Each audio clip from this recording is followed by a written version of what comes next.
Assalamualaikum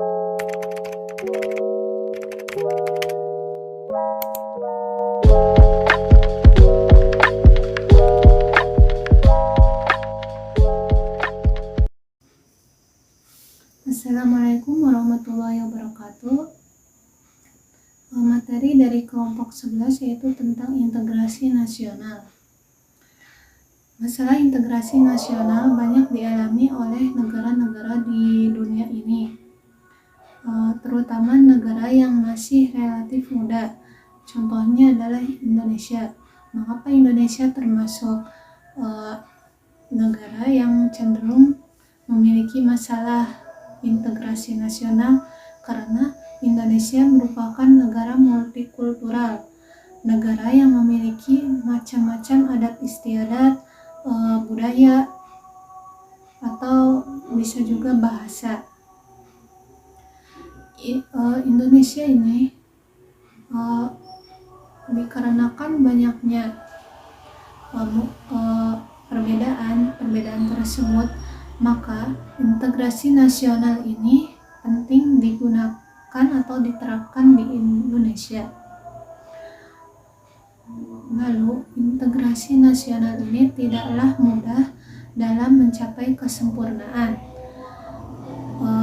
dalam pencapaiannya, karena integrasi nasional ini adalah menyatukan semua unsur yang ada dalam negara tersebut. Jadi pengertiannya adalah integrasi nasional adalah suatu upaya yang dilakukan menyatukan semua unsur yang ada dalam bangsa atau negara dengan pemerintah dan wilayahnya. Wilayah ini sangatlah berpengaruh terhadap masalah perbedaan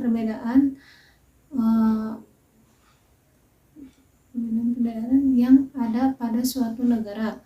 Contohnya, jika di Indonesia terdapat dua wilayah, yaitu wilayah pegunungan dan wilayah laut. Nah, biasanya wilayah pegunungan biasanya lebih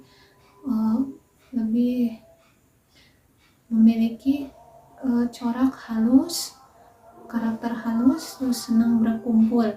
Sedangkan di wilayah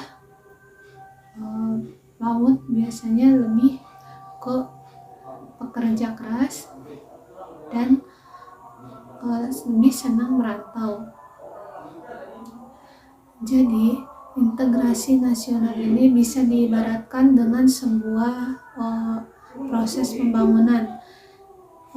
Dalam proses pembangunan ini tentu membutuhkan bahan-bahan seperti batu bata,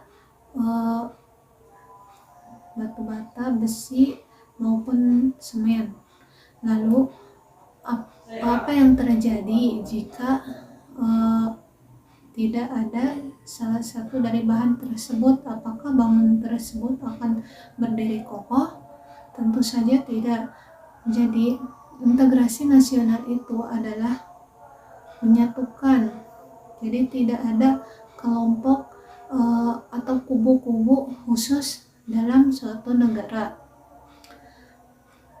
Pentingnya integrasi ini yaitu karena jika perbedaan tersebut tetap dibiarkan begitu saja, maka negara tersebut tidak akan maju dan masyarakat akan membentuk kelompok kecil di dalam suatu negara tersebut, dan persatuan dan kesatuan pun tidak akan terjadi. Assalamualaikum warahmatullahi wabarakatuh. Di sini saya Sobarudin akan menyampaikan tentang pluralitas masyarakat Indonesia. Indonesia merupakan masyarakat pluralitas atau masyarakat majemuk. Masyarakat majemuk adalah merupakan masyarakat yang terbagi-bagi ke dalam subsistem. Dalam masing-masing subsistem terikat oleh ikatan-ikatan yang bersifat primordial. Gates dalam Sudarsono 1982, primordial di sini adalah ikatan yang muncul dari perasaan yang lahir dari apa yang ada dalam kehidupan sosial, yang sebagian besar berasal dari hubungan keluarga, ikatan kesukuan tertentu, serta kebiasaan-kebiasaan tertentu yang membawakan ikatan yang sangat kuat dalam kehidupan masyarakat.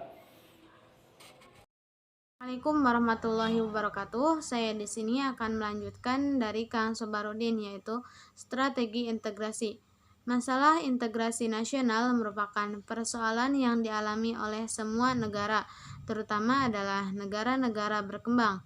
Dalam usianya yang masih relatif muda dalam membangun negara bangsa, nation state, ikatan antara kelompok-kelompok yang berbeda dalam negara masih rentan dan mudah tersulut untuk terjadinya pertentangan antar kelompok. Dalam rangka mengupayakan terwujudnya integrasi nasional yang mantap, ada beberapa strategi yang mungkin ditempuh. Yang pertama, strategi asimilasi, yang kedua, strategi akulturasi, yang ketiga, strategi pluralis. Yang pertama, strategi asimilasi. Asimilasi adalah proses percampuran dua macam kebudayaan atau lebih menjadi satu kebudayaan yang baru, di mana dengan percampuran tersebut maka masing-masing unsur budaya melebur menjadi satu, sehingga dalam kebudayaan yang baru itu tidak tampak lagi identitas masing-masing budaya pembentuknya. Yang kedua yaitu strategi akulturasi. Akulturasi adalah proses percampuran dua macam kebudayaan atau lebih, sehingga munculnya kebudayaan yang baru di mana ciri-ciri budaya asli pembentuknya masih tampak dalam kebudayaan yang baru tersebut. Yang ketiga yaitu strategi pluralis. Paham pluralis merupakan paham yang menghargai terdapatnya perbedaan dalam masyarakat. Paham pluralis pada prinsipnya mewujudkan integrasi nasional dengan memberi kesempatan pada segala unsur perbedaan yang ada dalam masyarakat untuk hidup dan berkembang. Hal ini sejalan dengan pandangnya multikulturalisme, bahwa setiap unsur perbedaan memiliki nilai dan kedudukan yang sama, sehingga masing-masing berhak mendapatkan kesempatan untuk berkembang. Assalamualaikum warahmatullahi wabarakatuh. Saya Hilda Agustina. Di sini saya akan menyampaikan materi mengenai integrasi nasional Indonesia. Beberapa hal yang perlu diketahui tentang integrasi nasional. Yang pertama, dimensi integrasi nasional. Integrasi nasional dapat dilihat dari dua dimensi. Yang pertama, dimensi vertikal. Integrasi vertikal merupakan upaya mewujudkan integrasi dengan menjembatani perbedaan-perbedaan antara pemerintah dan rakyat. Integrasi nasional dalam dimensi yang demikian biasa disebut dengan integrasi politik. Sedangkan dimensi horizontal merupakan upaya mewujudkan integrasi dengan menjembatani antar kelompok, perbedaan antar kelompok dalam masyarakat. Integrasi nasional dalam dimensi ini biasa disebut dengan integrasi teritorial. Dalam upaya mewujudkan integrasi nasional Indonesia, tantangan yang dihadapi datang dari keduanya. Dalam dimensi horizontal, tantangan yang ada berkenaan dengan pembelahan horizontal yang berakar pada perbedaan suku, agama, ras, dan geografi. Sedangkan dalam dimensi vertikal, tantangan yang ada adalah berupa celah perbedaan antara elit dan massa, di mana latar belakang pendidikan kekotaan menyebabkan kaum elit berbeda dari massa yang cenderung berpandangan tradisional.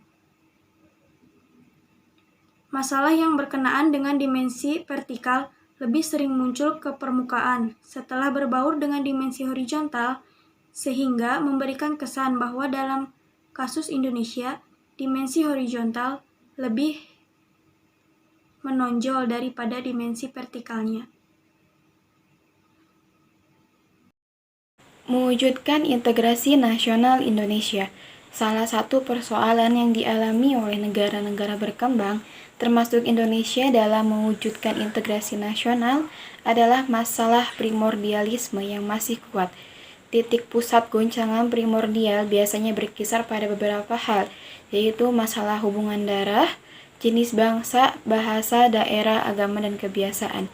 Dengan kondisi masyarakat Indonesia yang diwarnai oleh berbagai keanekaragaman, harus disadari bahwa masyarakat Indonesia menyimpan potensi konflik yang sangat besar, baik konflik yang bersifat vertikal maupun horizontal. Dalam dimensi vertikal sepanjang sejarah, sejak proklamasi Indonesia, hampir tidak pernah lepas dari gejolak kedaerahan berupa tuntutan untuk memisahkan diri. Sedangkan dalam dimensi horizontal, sering pula dijumpai adanya gejolak atau pertentangan di antara kelompok-kelompok dalam masyarakat, baik konflik yang bernuansa ras, kesukuan, keagamaan, atau antar golongan. Di samping itu juga konflik yang bernuansa kecemburuan sosial. Dalam skala nasional, kasus Aceh, Papua, Ambon merupakan konflik yang bersifat vertikal, dengan target untuk memisahkan diri dari Negara Kesatuan Republik Indonesia. Kasus-kasus tersebut dapat dilihat sebagai konflik antara masyarakat daerah dengan otoritas kekuasaan yang ada di pusat, di samping masuknya kepentingan-kepentingan tertentu dari masyarakat yang ada di daerah. Munculnya konflik tersebut merupakan ekspresi ketidakpuasan terhadap kebijakan pemerintah pusat yang diberlakukan di daerah. Kebijakan pemerintah pusat dianggap memunculkan kesenjangan antar daerah, sehingga ada daerah-daerah tertentu yang sangat maju pembangunannya, sementara ada daerah-daerah yang masih terbelakang.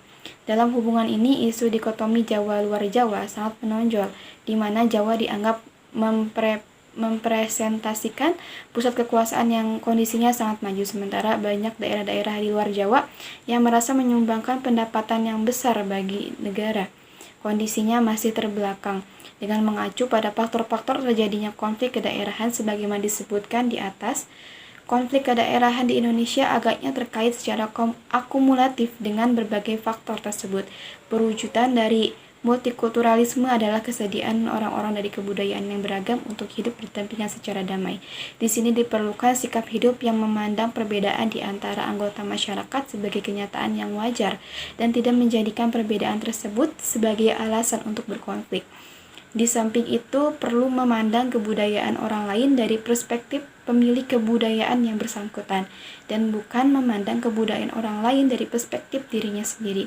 Oleh karena itu, multikulturalisme menekankan pentingnya belajar tentang kebudayaan-kebudayaan lain dan mencoba memahaminya secara penuh dan empatik, sehingga dapat menghargai kebudayaan-kebudayaan lain di samping kebudayaannya sendiri. Sebaliknya, bencana alam yang disebabkan oleh faktor alam yang dipicu oleh ulah manusia, antara lain bencana banjir, tanah longsor, kekeringan, kebakaran hutan, dan bencana lainnya, bencana alam baik langsung maupun tidak langsung mengancam keselamatan masyarakat. Selain itu, keamanan transportasi juga merupakan salah satu dimensi ancaman keselamatan umum yang cukup serius di Indonesia. Berdasar spektrum ancaman tadi, kita dapat memprediksi atau memperkirakan potensi ancaman apa sajakah yang dapat mempengaruhi kondisi ketahanan nasional atau ketahanan suatu daerah. Tentu saja setiap daerah memiliki potensi ancaman yang berbeda-beda. Saya Wiwin Yulianti, mohon maaf atas kekurangannya. Saya tutup. Billahi taufiq wal hidayah. Wassalamualaikum warahmatullahi wabarakatuh.